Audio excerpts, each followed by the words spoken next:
Bonsoir madame, bonsoir messieurs et bienvenue dans ce nouveau numéro de votre émission Autour du plan de ce soir. On va parler comme d'habitude de l'actualité politique de la République démocratique du Congo. Aujourd'hui, pour être plus clair, nous allons parler de la crise au sein de l'Union sacrée. Au sein de l'Union sacrée, nous savons tous que les choses ne marchent pas très bien. Et la question que nous allons nous poser est celle de savoir si Tshisekedi, le président de la République, bien évidemment, est de plus en plus isolé par la classe politique en République démocratique du Congo. Nous allons nous poser cette question et en deuxième partie de cette émission, nous allons parler de la marche du 6 novembre, la marche projetée par le Front patriotique. Alors, ce Front patriotique qui organise la marche, mais que gagne le peuple avec cette marche? C'est aussi la question que nous allons nous poser. Et puis, pour terminer, nous allons parler de ce collectif, le collectif pour le développement et l'unité du Congo. Nous allons savoir dans quelques minutes l'initiatrice de ce collectif. C'est elle, notre invitée de ce soir. Je dois la présenter. Il s'agit bien de Maître Arlette Odia, à qui nous disons bonsoir. Bonsoir, merci. Vous êtes avocate de formation et de profession au barreau de Kinshasa-Gombe. Et aussi celui de la Chopo. Vous êtes politique de carrière également. Vous êtes initiatrice de ce que je venais de dire tout à l'heure, collectif pour le développement et l'unité du Congo. Voilà, c'est avec vous que nous allons passer en revue l'actualité politique de la République démocratique du Congo. Soyez la bienvenue. Merci beaucoup.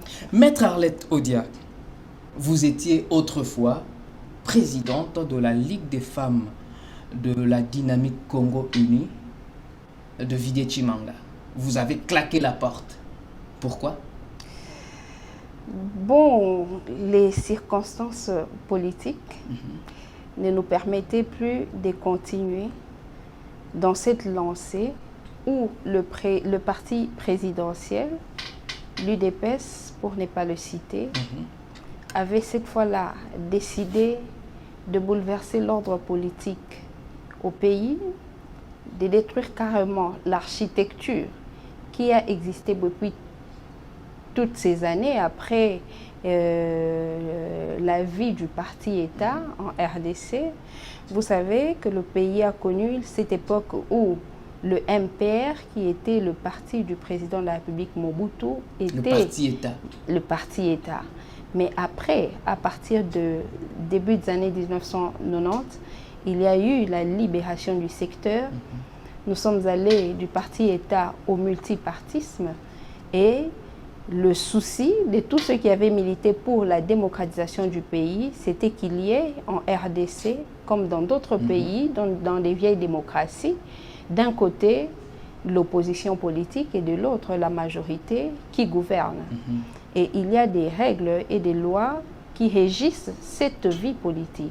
En République démocratique du Congo, au-delà de tous les autres instruments qui existent, notamment la Constitution et toutes les autres lois, il y a la loi portant statut de l'opposition politique. Cette loi qui définit ce qu'il faut entendre par majorité, ce qu'il faut entendre par opposition, qui réglemente en fait la vie politique en RDC.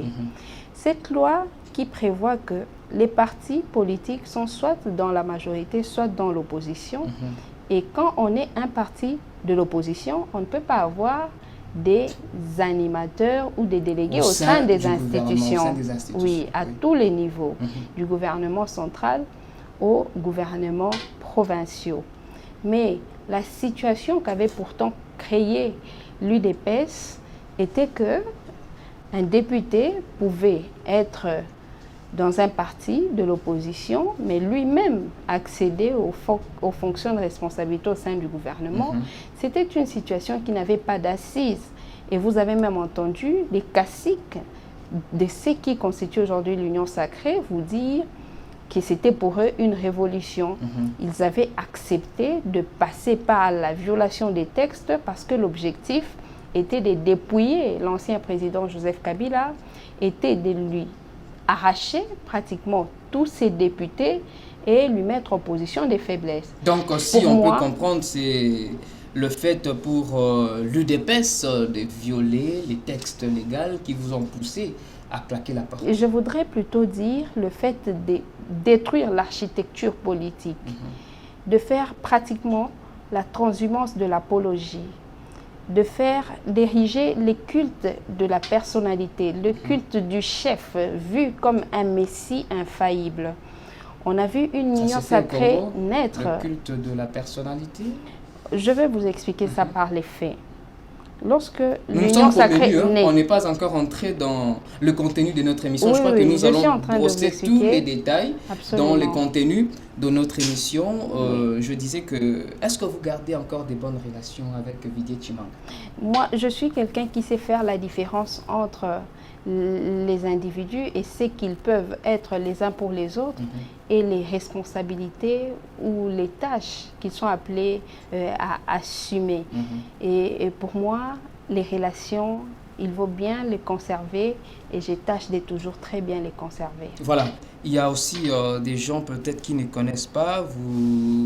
Vous faisiez partie du collectif des avocats de Djamal lors du procès 100 jours. La femme qu'on avait vue tonner sur les magistrats, c'était bel et bien vous, Maître Arlette Odia. Aujourd'hui, vous êtes déçu que votre client soit cloué en prison? Je dois vous avouer que c'est l'une des raisons qui m'a aussi amené à prendre des distances avec l'union sacrée parce que je ne dirais pas l'union sacrée, je ne dirais pas l'union sacrée, je vais plutôt parler du parti présidentiel. Déjà que je vous informe qu'à mes débuts en politique, j'étais membre de l'UDPS. Après, j'avais adhéré à la dynamique Congo Uni parce que bon, l'UDPS, il était pratiquement occupé à toutes les fonctions. Donc, en étant à la base, il était très difficile de contribuer activement à la vie politique. J'avais choisi d'aller dans un parti allié, espérant qu'à partir de ce niveau, on pouvait aussi contribuer, n'est-ce pas, à la vie de la nation. Pas forcément intégrer les gouvernements ou intégrer les postes de responsabilité de l'État parce qu'il y a cet amalgame qui est très souvent créé. On pense que c'est une déception. Si vous êtes au pouvoir, vous devez gérer. Absolument, mais moi je ne suis pas de cet avis. Le souci pour moi était d'être dans des conditions, d'apporter ma pierre pour la construction de l'édifice État qu'est la République démocratique du Congo. Justement, parce que vous avez parlé, que vous avez dit que c'est l'une des raisons qui vous a poussé à quitter la majorité au pouvoir. Croyez-vous jusqu'à présent que ce procès de 100 jours était un procès politique, comme le disent certaines personnes? Tout dépend du contenu que l'on donne au concept politique. Je peux aussi être d'accord avec ceux qui pensent que c'était un procès politique parce qu'il n'a pas suivi le cheminement normal. Vous avez vu Sami Djamal, par exemple, demander des mesures telles que les descentes pour visiter les lieux. Parce que lui n'est qu'un commerçant. Il a perçu les sommes d'argent pour mettre à la disposition de l'État une quantité précise des maisons préfabriquées. Mais il a dit qu'il les avait, qu'il y en avait certains qui étaient déjà entreposés dans les sites destinés à cet entreposage. Il y en avait qui en a jusqu'à présent dans les conteneurs. Et quand quelqu'un qui est poursuivi vous demande de telles mesures pour que le tribunal aille vérifier si réellement il y a des maisons ou il n'y a pas de maisons, vous voyez un tribunal décider de la condamnation sans accéder à ce genre de demande. On peut tout simplement comprendre qu'il n'est plus question du droit, qu'il est plutôt question de la politique. Et c'est ce que nous avons regretté dans le processus, dans les cheminements de ces dossiers. En tout cas, croyez-moi, c'est l'une des raisons qui a fait que j'ai pris des distances. Maître Arlette Odia, avocate au barreau de Kinshasa-Gombe, c'est notre invité de ce soir. Passons maintenant à notre premier sujet de ce soir. Nous parlons de la crise politique en République démocratique du Congo. Nous avons vu qu'est-ce qui se passe aujourd'hui en République démocratique du Congo. Depuis un certain temps, l'Union sacrée a été mise en mal. Ça fait pratiquement 11 mois que l'Union sacrée gère le pays. Alors, comment jugez-vous d'abord la gestion de la chose publique par l'Union sacrée? La gestion, elle est catastrophique. C'est pas moi qui le dis. Faites circuler votre caméra, votre micro, vous entendrez le petit peuple, vous entendrez les citoyens lambda vous dire que l'État, la vie, elle n'est plus paisible, elle n'est plus agréable en République démocratique du Congo, et c'est à tous les niveaux. La justice, elle n'est pas correctement distribuée, les richesses du pays, pas correctement distribuées. Vous verrez que les denrées de première nécessité sur le marché augmentent des prix chaque jour. On a vu les gouvernements, est-ce qu'on va dire gouvernement? On a vu la présidence de la République, parce que c'est ce qui a été dit à travers l'ARTPC, infliger aux citoyens congolais le paiement d'un prélèvement imposable et obligatoire intitulé RAM, dans des conditions où le peuple a du mal à nouer les bouts du mois avec son revenu mensuel pour ceux qui en ont. Et ceux qui ont des revenus journaliers, c'est à peine qu'ils arrivent à encaisser un peu d'argent pour répondre à leurs besoins sociaux de base. Et dans ces conditions-là, ce n'est pas moi qui le dis, mais ce sont les faits sur terrain qui vous font voir que l'État est totalement absent. Tantôt, vous avez dit que l'Union sacrée est constituée sur fond d'une transhumance politique, alors que les sociétaires sont venus de leur propre gré pour répondre à l'appel du chef de l'État. Pourquoi qualifiez-vous cette constitution de la majorité d'une transhumance politique? Parce que dans un pays, c'est la classe politique dirigeante qui donne l'impulsion du respect des lois de la République. Nous avons cité ici les lois, notamment la loi portant statut de l'opposition politique qui définit l'opposition et la majorité d'une certaine manière. Nous avons la Constitution de la République qui organise, on va dire, qui consacre la séparation de pouvoir en République démocratique du Congo. Ça veut dire que, partant du fait qu'il y a 3 pouvoirs, à savoir le pouvoir législatif, exécutif et judiciaire, et un pouvoir ne peut pas venir interférer à un autre pouvoir. À un autre pouvoir, comme vous le dites, et la limitation de pouvoir. Voilà. Mais on a vu, par contre, un arrêt de la Cour constitutionnelle, donc un arrêt qui émane du pouvoir judiciaire, venir superposer les règlements intérieurs de l'Assemblée nationale, ça veut dire venir empiéter le champ du pouvoir législatif et donner la faculté à chaque député national de faire le choix d'appartenir à la majorité présidentielle, tout comme d'appartenir à l'opposition politique en lieu et place des partis politiques. Parce que, comme on venait de le dire, la loi portant statut de l'opposition politique ne régit pas les individus. Il parle plutôt des structures, et ces structures sont les partis politiques. Donc, ce sont les partis politiques qui décident de la ligne du parti, qui décident d'adhérer soit à l'opposition, soit à la majorité. Mais quand on voit cet état de choses être totalement anéanti, et le pouvoir qui est supposé, ou alors le chef de l'État, qui est supposé veiller au respect de la Constitution, veiller à la séparation et à la limitation entre les différents pouvoirs, n'est pas le faire, mais bien au contraire, lancer un appel aux députés de faire librement les choix. On vit à ce jour une situation comme quoi il y a des députés du même parti. Je vais donner un exemple. Allez-y à Bumba, vous verrez que le PPRD a 2 sièges occupés, l'un par Madame Janine Mabunda, l'honorable, et l'autre par qui est du PPRD, et l'autre par Jean-Pierre Liaou, qui est également du FCC. Mais l'un, on vous dira qu'il est dans l'opposition et l'autre est dans la majorité.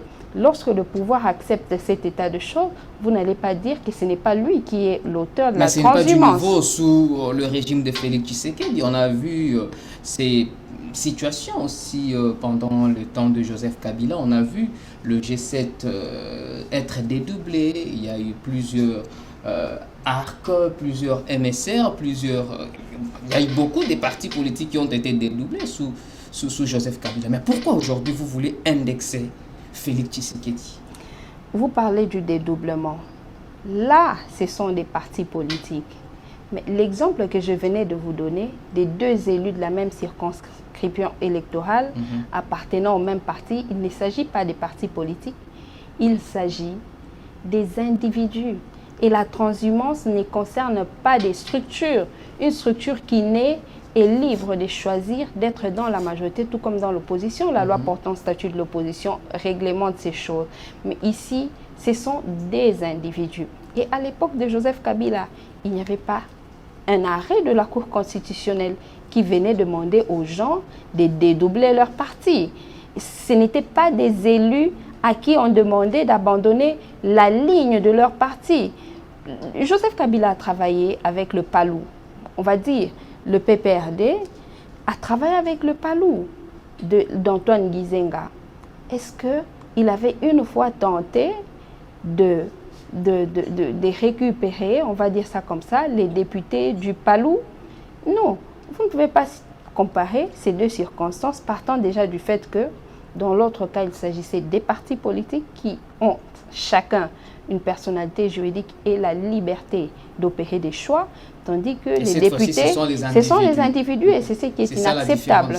Tout à fait inacceptable. Voilà. Maître Arlette Odia, il y a également la problématique de l'entérinement des animateurs de la CENI qui semble également diviser le pays.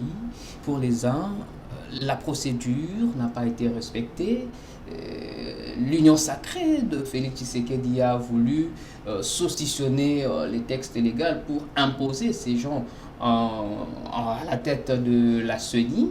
Et pour les autres, il y a eu procédure respectée et l'équipe Kadima a été installée tout en respectant toute la procédure et toutes les règles. Qu'en pensez-vous? Déjà que tous ceux qui disent que la loi a été violée de fond en comble, je les comprends. Et je pense qu'ils n'ont pas tort. Parce que les exemples sont légion. On va prendre d'abord dans la désignation du président de la CENI. La charte des confessions religieuses est claire par rapport au fait que c'est le président de cette sous-composante qui transmet le procès verbal de désignation, qui donc engage la structure auprès de tiers. Mais ici, nous avons vécu qu'il y a un groupe des présidents de confessions religieuses qui ont dû engager la structure et l'Assemblée nationale a accepté des choses comme ça. Mais s'il y a le président et le vice-président qui font exprès, qui ne veulent pas signer les procès-verbaux, le pays ne peut pas rester sur place. J'ai entendu les gens dire ça, mais comment on explique ça? Faire exprès, ça veut dire quoi? Mais parce que la réalité est là, on n'a pas trouvé le consensus, on doit passer au vote. C'est clair. À ma connaissance, l'Église catholique n'avait jamais été contre les votes. L'Église catholique, il a été confié une mission aux confessions religieuses de désigner le président de la CENI et même un autre. Il s'est fait que, avant la clôture des travaux, il y a eu des éléments nouveaux. Lesquels éléments qui impliquent l'autorité du chef de l'État? Parce qu'il y a eu des gens qui, à tort ou à raison, ont pensé que le candidat Kadima aurait des accointances avec le chef de l'État. Mais qui d'autre pouvait répondre à cette préoccupation si ce n'est le chef de l'État en personne? Vous avez vu de confessions religieuses demander tout simplement au chef de l'État de lui présenter cette situation en lui réservant la primeur de tous les éléments recueillis à ce sujet. Ils n'ont pas été écoutés. Mais comment on peut dire qu'ils étaient contre les votes alors que eux faisaient voir à l'opinion tant nationale qu'internationale, mais précisément au président de la République, qu'il y avait un certain nombre d'éléments qui nous demandaient de d'abord nous arrêter pour ensemble voir comment évoluer. Si cela doit être considéré comme une mauvaise foi, alors je peux vous rassurer que les textes des lois peuvent, sous ces régimes, être interprétés dans un sens comme dans l'autre, selon que ça arrange ceux qui nous dirigent. Mais s'il faut rester là, attendre que les confessions religieuses soient encore rappelées sur la table des négociations, les temps passent. On risquerait de ne pas organiser les élections en 2023. Et pour nous, au CEDUC, ce n'est vraiment plus ça la préoccupation. Pour nous, il faut carrément que le processus électoral soit libéré de la prise en otage. Comment est-ce que ce processus est pris en otage concrètement? Je vais vous donner un exemple clair. Quand la loi organique, précisément son article 10, dit que les membres de la CENI doivent être 15, le nombre de 15 membres et du bureau. puis s'il y a un manche, il est fait que ça soit un nombre impair. Ouais. Mais vous voyez le président de la République, à travers une ordonnance, investir 12 sur 15. Il met totalement l'opposition politique à l'écart. Alors que l'Assemblée, non, je vais parler de la CENI, elle est mise en place pour dissiper toutes les possibilités de suspicion, pour consacrer l'inclusivité de toutes les parties prenantes au processus électoral. Souvenez-vous, ça avait autrefois été la revendication de l'UDPS qui était dans l'opposition. La classe politique avait été invitée à la cité de l'OUA avec le facilitateur, Edem Kodjo. Edem Kodjo avait été récusé par l'UDPS aux côtés de toutes les autres forces politiques qui faisaient équipe. Je me rappelle la phrase d'Étienne Tshisekedi, Edem Kodjo, Kabiliste, Monene. Tout le monde s'en souvient. Ça date d'il y a quelques jours seulement dans les annales politiques du pays. Et le président Joseph Kabila avait accédé à cette demande. Il avait trouvé que le processus électoral, ce sont ces éléments qui doivent tout le temps être dans la corbeille de consensus. L'idée était que toutes les parties prenantes soient là, que le processus électoral soit porté par l'ensemble du peuple congolais, parce que les élections, ce n'est pas une question d'un groupe de Congolais, c'est une question de l'ensemble des Congolais.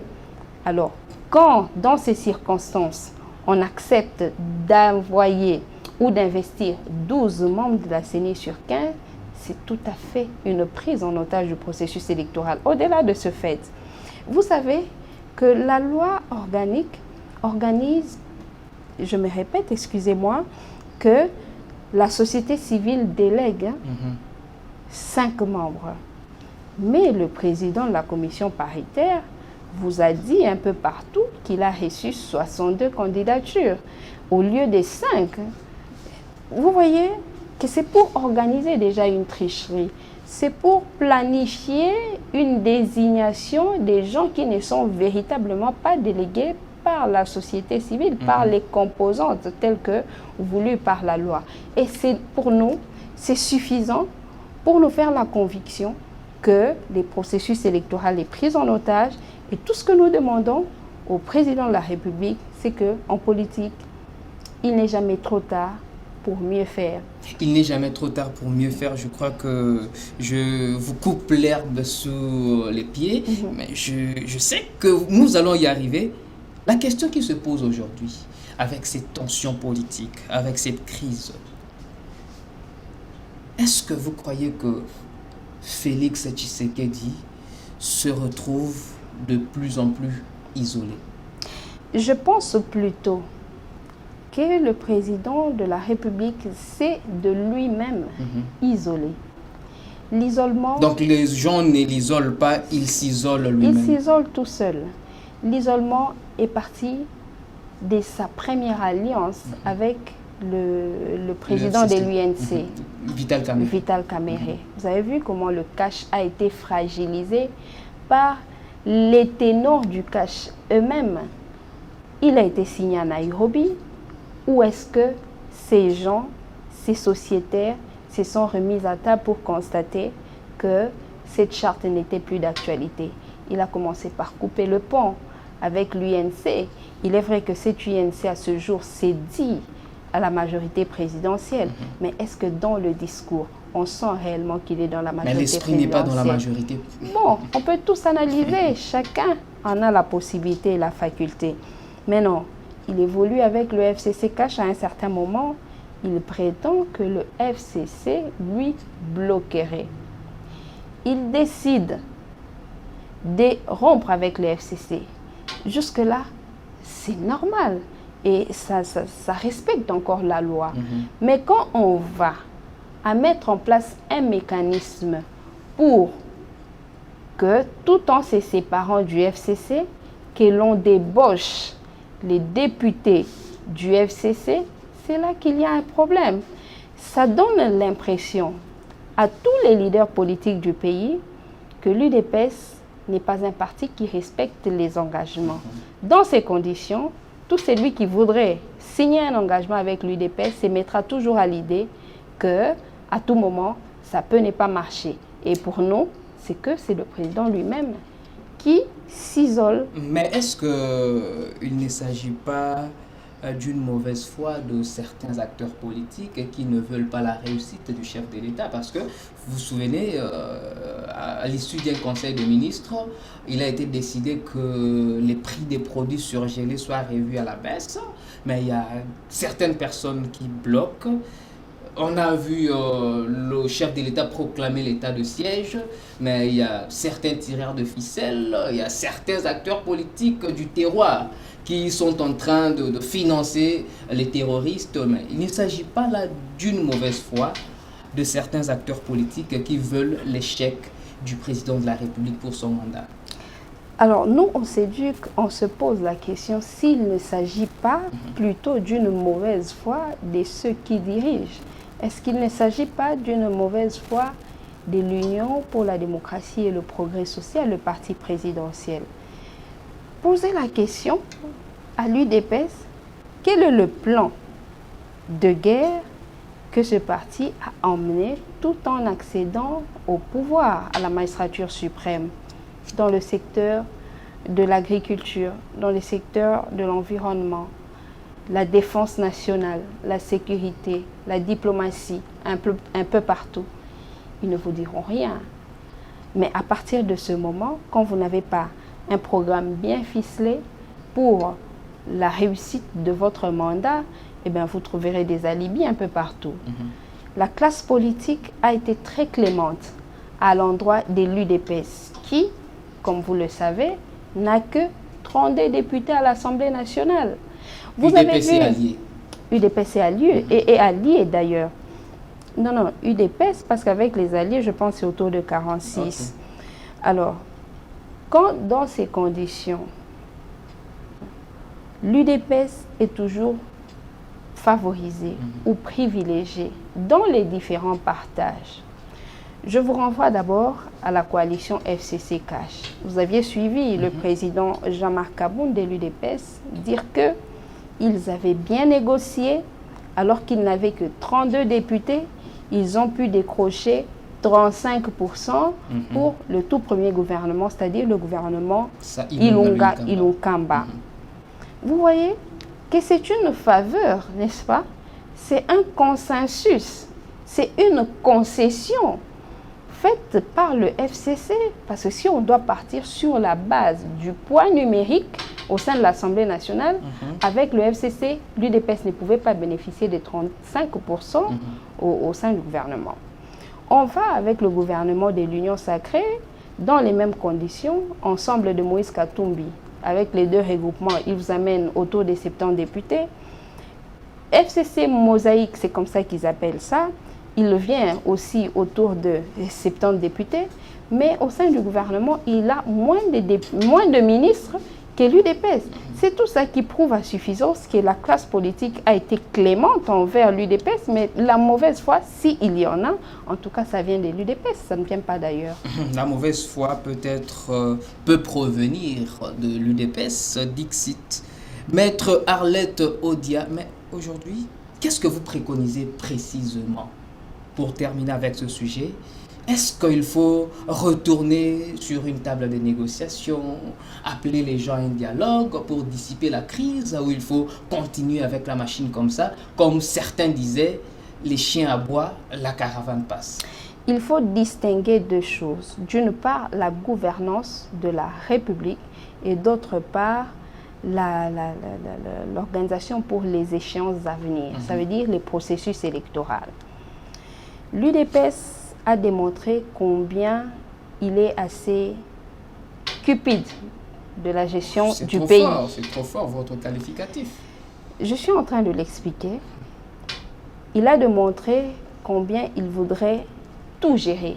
est seul, en dépit du fait qu'il n'a que 32 députés à l'Assemblée nationale. Il a démontré qu'il peut user de toutes les voies possibles, même les voies antidémocratiques, pour pouvoir gérer et gouverner le pays.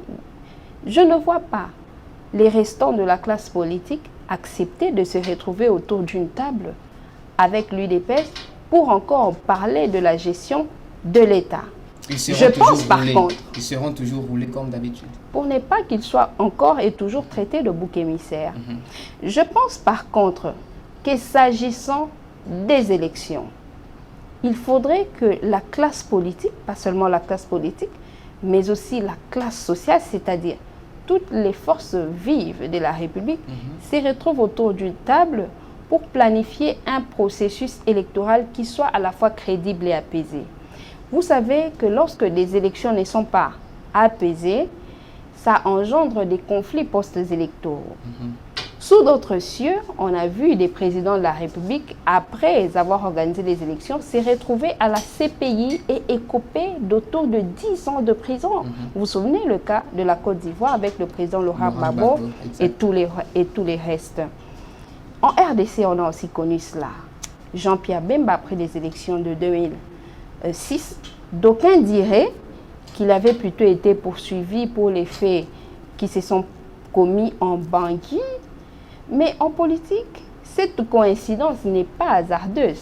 Donc c'est une prémonition pour le chef de l'État, donc il doit faire attention. Non, pas pour le chef de l'État, mais pour l'État. Quand vous faites allusion aux présidents qui ont organisé les élections, etc., c'est-à-dire que c'est aussi une prémonition pour notre chef de l'État qui va organiser les élections. Nous sommes en train de faire des analyses. Et en faisant des analyses, pour éviter de se tromper, il faut très souvent se référer à l'histoire. Et nous évoquons cette histoire. Parce que quand quelqu'un ne sait pas d'où il vient, il ne saura pas où il va. C'est ainsi que nous, le collectif pour le développement et l'unité du Congo, qui nous sommes spécialisés dans la bonne gouvernance, nous militons pour la bonne gouvernance. Nous militons pour l'amélioration des conditions de vie des citoyens congolais. Nous luttons contre les antivaleurs dans toutes ses formes. Nous ne voulons pas d'un Congo fracassé, d'un Congo détruit, parce que le Congo que nous avons aujourd'hui, nous avons peiné à le remettre ensemble après son déchirement issu de on va dire, de la révolution de 1997. Voilà. Et on veut que ce Congo aille de l'avant et que l'on atteigne le niveau de la, on va dire, de la prophétie de Simon Kimbangu, de dire que l'homme noir sera beaucoup plus fort et plus puissant dans les jours à venir que l'homme blanc. Voilà. Maître Arlette Odia, je rappelle que c'est elle, notre invitée de ce soir. Nous allons parler maintenant de la marche projetée pour le 6 novembre. On se souvient ce qui s'est passé, et puis les laïcs catholiques et protestants ont projeté une marche et ils ont invité les autres forces politiques de la République démocratique du Congo. Ils ont constitué ce qu'on appelle aujourd'hui le bloc patriotique. Le bloc patriotique va organiser la marche. Ça sera le 6 novembre. Maître Arlette Odia, au regard des objectifs poursuivis par cette marche, est-ce que c'est dû que vous allez prendre part à la marche? Je dois commencer par dire qu'à ma connaissance, le bloc patriotique n'est pas une plateforme politique. C'est juste un appel. Oui, l'objectif de ce bloc n'est pas de renverser le pouvoir aux prochaines élections. Ce n'est pas un bloc contre le président ou la personne du président Félix Tshisekedi. C'est un bloc qui s'est constitué autour des valeurs. Quelles sont ces valeurs? Exiger la bonne gouvernance, d'une part, exiger la libération de la prise en otage du processus électoral. Ce sont des objectifs qui vont au-delà des clivages de tous ordres. Il s'est créé un certain amalgame. On sait que le président Martin Fayoulou a fait un appel à la constitution d'un bloc pour faire échec à ce que lui considère être la dictature du président Félix Tshisekedi. d'une part. D'autre part, il y a eu aussi les députés du FCC qui ont dit que la dictature était pratiquement en train de s'ériger en système de gouvernance et que le peuple congolais de tous bords devrait se mettre ensemble pour tenir cette dictature en échec. De l'autre côté, il y a eu aussi les forces sociales, notamment le KLC et Milapro, pour dire que la gouvernance n'est pas bonne, qu'on vit au pays des situations qui sont catastrophiques, pour lesquelles si on n'y prend pas garde, le Congolais ne saura pas comment s'en prendre, comment s'y prendre. Notamment la situation de la gratuité de l'enseignement qui ne fait que battre de l'aile, la situation du RAM, la situation de l'état de siège à l'est du pays. Il y a état de siège, mais on a vécu la situation comme telle, comme quoi l'incursion d'une armée étrangère sur les territoires congolais. Et toutes ces forces réunies autour des idéaux, autour des valeurs, on dit mobiliser ensemble pour cette fois amener les autorités à revenir au bon sentiment. Ce bon sentiment, c'est tout simplement servir le peuple. Et nous pensons que nous, CEDUC, on ne peut pas nous mettre en marge de cet appel que nous trouvons à la fois pressant et patriotique. Et bien nous serons dans la marche pour faire entendre la voix du peuple. Et voilà, on va, parmi les participants à cette marche, il y aura également le collectif de Maître Arlette Odia. Elle a confirmé sur ce plateau. Mais Maître Arlette Odia, vous ne constatez pas cela comme les uns l'appellent un mariage contre nature? C'était incroyable hier de voir le FCC de Joseph Kabila et la Mouka de Martin Fayoulou se mettre ensemble pour un objectif commun, ou encore l'Église catholique qui a été martyrisée par le pouvoir de Joseph Kabila, se mettre ensemble avec le FCC pour militer pour un objectif commun. N'est-ce pas un mariage contre nature? Bien avant, je ne pense pas d'abord que les choses se présentent de cette manière-là, mais si je dois vous suivre ou suivre tous ceux qui pensent de cette manière, dire qu'il est inconcevable que Joseph Kabila se mette ensemble avec Martin Fayoulou pour une démarche politique quelconque, mais comment on peut justifier les faits que Joseph Kabila s'était mis ensemble avec Félix Tshisekedi pour créer le bloc FCC-Cash ou la coalition FCC-Cash? C'est ce que l'on appelle de l'intolérance et nous le vivons au quotidien dans ce pays. Quand les gens quittent Martin Fayoulou pour rejoindre le président Félix Tshisekedi, on dit que c'est du patriotisme. Quand on voit les gens quitter Joseph Kabila pour rejoindre Félix Tshisekedi, on dit que c'est du patriotisme. Et quand c'est le sens inverse, vous entendrez les gens parler cette fois-là de la transhumance, parler des poids mouches, ainsi de suite. Cela n'est pas le débat. Et aussi de mariage contre nature. Mais là n'est pas le débat. Ce qui est plus important ici, c'est que c'est un combat qui ne met pas un accent sur les individus. C'est le peuple congolais dans son ensemble qui répond favorablement à cette demande. On doit inculquer dans notre classe politique le fait que quand il y a quelque chose qui est dit et qui est fait, n'est pas forcément demander qui l'a fait et qui l'a dit. Demander qu'est-ce qui a été dit, pourquoi cela a été dit, qu'est-ce qui a été fait, pourquoi cela a été fait. Martin Fayoulou ne s'est jamais mis ensemble avec Joseph Kabila pour dire que je serai président de la République et toi tu seras le Premier ministre. Ici, c'est un combat pour assainir la gestion de la République, pour militer en vue de la bonne gouvernance en République démocratique du Congo et l'amélioration des conditions de vie des Congolais, pour lutter contre la prise en otage du processus électoral en République démocratique du Congo. Je pense que ces objectifs sont loyaux, ils sont républicains et tout citoyen congolais devrait se joindre à ce bloc et ensemble mobiliser, ensemble se retrouver dans la rue parce que visiblement, les personnes qui nous dirigent aujourd'hui semblent ne vouloir écouter que par la voix de la rue.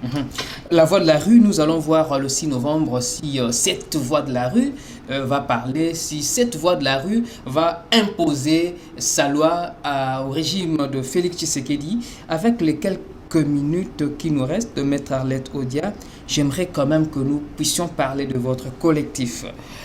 Le collectif pour le développement et l'unité du Congo, CEDUC.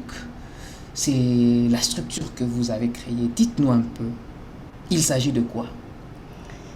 Il s'agit d'une structure qui réunit les Congolais et les Congolaises et prise des valeurs humaines et républicaines. Des Congolais et des Congolaises qui pensent que le Congo que nous avons à ces jours n'est pas celui que nous méritons.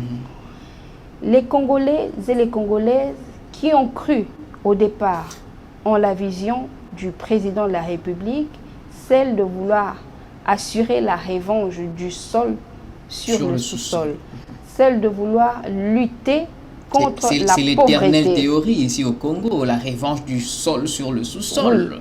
Maintenant, on s'est constitué, déjà je dois dire que c'est un mouvement qui s'est constitué avant la naissance de l'Union sacrée. Nous nous étions constitués pour accompagner le chef de l'État dans sa vision que nous avons trouvée au départ salutaire. Il s'est fait qu'en cours de chemin, l'architecture politique, comme je venais de le dire, a été détruite. Pour nous, le bonheur du peuple congolais était désormais compromis. On ne pouvait plus avancer dans cet élan. Parce que pour nous, l'État ou le pays est en train de tendre vers sa chute. Alors, c'est ainsi que nous sommes mis ensemble et la forme juridique de CEDUC, c'est une association sans but lucratif. C'est donc une structure de la société civile. Nous nous sommes focalisés dans la participation dans la vie politique du pays. Il y a des gens qui pensent que la société civile n'a pas de mot à dire en politique, mais ces gens-là se trompent lourdement. Il faut approfondir des recherches pour comprendre qu'une structure de la société civile a un secteur précis. Il y en a qui travaillent dans le secteur de l'environnement, d'autres dans la santé publique, d'autres encore dans la lutte pour la défense des droits des femmes. Nous sommes dans le combat politique, à la seule différence que nous n'avons pas de tendance, c'est-à-dire que quand l'Union sacrée prend des mesures qui sont salutaires pour le peuple congolais, nous les saluons, autant qu'une mesure salutaire venant de l'opposition, nous la saluons parce que pour nous, il faut que le pays gagne et non les individus. Mais que les pays gagnent et non les individus, mais aujourd'hui, apparemment, il y a beaucoup de structures de la société civile qui ont muté aux partis politiques. Il y a des acteurs de la société civile qui sont aujourd'hui au gouvernement. Est-ce que vous, avec votre structure, vous aspirez à muter un jour à un parti politique? Aspirer à devenir un parti politique, bon, ça ne nous est pas... ça ne nous vient pas de cette manière-là, mais il nous vient plutôt de convaincre le peuple congolais que nous serons à mesure de le défendre si celui-là décide de nous confier des responsabilités. Donc, devenir un parti politique, ça ne va pas dépendre ni de moi, ni des membres de notre structure, mais ça va plutôt dépendre de la confiance que pourra, dans les jours à venir, nous donner le peuple congolais. Et c'est sur base de cette confiance qu'on décidera de devenir un parti politique ou alors d'intégrer un autre parti politique pourvu que les objectifs que nous sommes fixés soient finalement atteints. On vous voit presque matin, midi, soir tirer à boulet rouge sur le chef de l'État, sur l'Union sacrée. Maître Arlette Odia, qu'est-ce qui vous pique? Qui est derrière vous? Nous tirons plutôt à boulet rouge sur la gouvernance du pays qui, pour nous, ne rassure pas plus d'un Congolais. Le pays est en train de stagner, on va même dire qu'il est en train de reculer parce que, comme on dit en français, qui n'avance pas recule. Et face à cela, nous ne nous sentons pas à l'aise de nous taire. Et je vais ici révéler que parmi nos références, il y a le président Étienne Tshisekedi Mulumba, le président vraiment de triste ou d'heureuse mémoire, le président de l'UDPS, qui avait fortement sensibilisé sur comment vaincre la peur, comment se donner des objectifs et essayer de les obtenir. Parce qu'il disait que quand quelqu'un veut d'une chose, il peut l'obtenir. Et quand un peuple veut se libérer, il peut y arriver. Et nous pensons qu'il suffit de la détermination des uns et des autres pour atteindre les objectifs. Donc il n'y a personne derrière vous? Il y a le peuple, il y a aussi Dieu, parce que vous savez, on est chrétien fondamentalement. Et pour nous, c'est d'abord Dieu, c'est d'abord le peuple, parce que nous voulons travailler pour le peuple. Et c'est les milliers de nos membres au sein de CEDUC avec qui on s'est réunis, on s'est regroupés et on pense qu'il y a lieu de tenir, malgré la peur, malgré la pression, malgré les intimidations. Le plus important, c'est de rester focus sur les objectifs de départ. Maître Arlette Odia, je vous remercie. Nous sommes arrivés à la fin de cette émission, mais j'aimerais que votre mot de la fin soit placé sur le dossier RAM, sur la grève des enseignants, sur l'insécurité à l'est du pays. En une minute, est-ce que vous pouvez résumer toutes ces situations du pays? Merci beaucoup de votre invitation. Vous savez que vous pouvez compter sur moi à tout moment que vous aurez besoin du CEDUC, que ce soit par moi, tout comme par tous les autres membres de notre structure. Nous serons toujours là pour répondre à votre invitation. Nous serons toujours là pour servir le peuple congolais en tant que structure de la société civile jusqu'au moment où ce peuple décidera de placer en nous une autre confiance. Maintenant, parlant de l'État, il est regrettable que l'État aujourd'hui ne marche pas tel que le peuple congolais l'aurait souhaité. On a vu même le contrôle parlementaire être bloqué au niveau de l'Assemblée nationale. Le pays n'a jamais connu cela de toute son histoire. On a vu des députés introduire des questions orales avec débat pour amener des ministres à s'expliquer sur l'état de RAM, sur l'état de siège, sur l'incursion à l'est du pays. Mais le bureau de l'Assemblée nationale a instruit au service courrier de ne même pas accuser réception des actes, des correspondances des députés nationaux. C'est assez regrettable. Je voudrais, à travers votre chaîne, interpeller les dirigeants de comprendre qu'ils n'ont forcément pas besoin des marches pour améliorer la manière dont la République est en train d'être gérée. Qu'ils le fassent parce que c'est de leur responsabilité. Mais j'interpelle aussi brièvement le peuple congolais à rester mobilisé parce qu'il faut qu'il se souvienne que c'est lui le souverain primaire. Il faut comprendre une phrase magique que disait le président Étienne Tshisekedi, que lorsque, après avoir obtenu une certaine victoire, ceux qui gouvernent se remettent à la dictature, le peuple doit être prêt à recommencer sa lutte. Et nous ne voulons pas en arriver là, mais si les dirigeants amènent le peuple jusqu'à cette extrémité, que le peuple congolais soit toujours mobilisé parce qu'il est et restera le souverain primaire. Merci beaucoup. C'était la maître Arlette Odia qui était notre invitée de ce soir. Je rappelle que maître Arlette Odia, avocat au barreau de Kinshasa, Gombe et également avocat au barreau de la Chopo. Merci beaucoup. Elle est également présidente du collectif pour le développement et l'unité du Congo, CEDUC.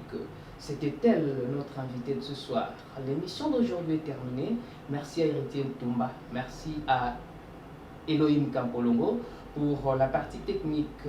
Moi, je vous dis déjà au revoir et on se retrouve au prochain numéro.